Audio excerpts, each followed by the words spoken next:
So this is the dashboard. As you can see, the battery is 31% charged, and it's going through the inverter, turning it into AC. You can see on the critical loads, which never go off as long as there's battery power. If the grid was failed, the critical loads stay on. We've got 334 watts going on in the house at the minute, light bulbs, TVs, normal things.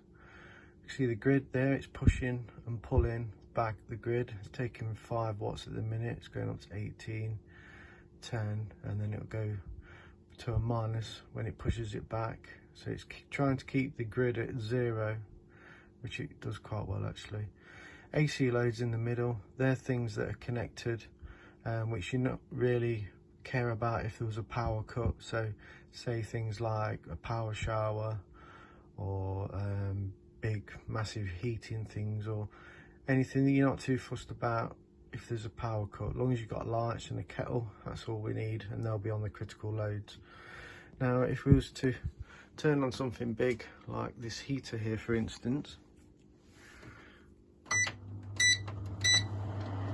and put that onto full whack, we can now see that the AC loads have gone up to 2000 watts, the grid's gone up to 2000, but the batteries are going to push it back. The inverter will see it, and there we go, the inverter's pushing back the grid, taking the power straight from the batteries, keeping the grid at 0 as much as it can, and powering the heater straight from the batteries.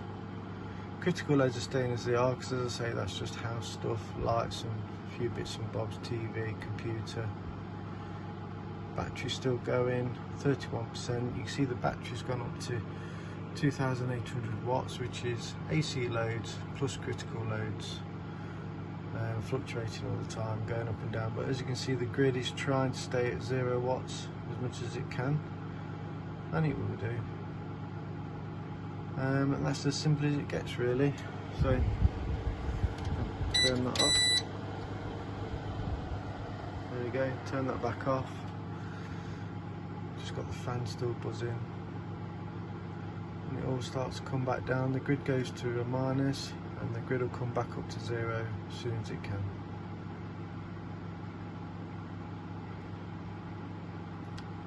And there we go. That's as simple as it works. PV's not on at the minute because obviously it's dark outside. But as soon as the PV comes on, that goes straight into the batteries on this system. If you've got a PV inverter that's already installed, it goes straight into the AC and stays as it is. There is no change on that. Just the AC is directed to the batteries instead when the PV is being generated. Alright then, there we go.